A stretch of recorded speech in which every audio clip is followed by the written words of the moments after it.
Bismillahirrahmanirrahim. Cömertlik barəsində Ali əleyhissalam belə buyurmuşdur. Cömertlərin səhv və xatalarından keçin.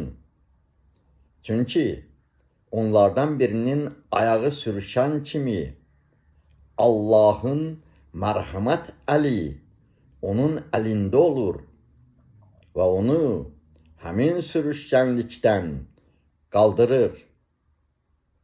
Ne deməkdir bu? Bunu necə başa düşək?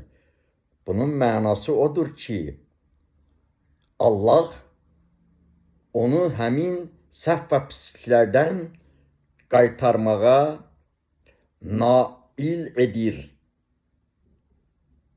Allah yaxşı əməl sahiblərinə öz səhvlərini düzəltmək istiqamətində çalışmaq üçün kömək əta edir. Allah özü hər birimizə kömək olsun.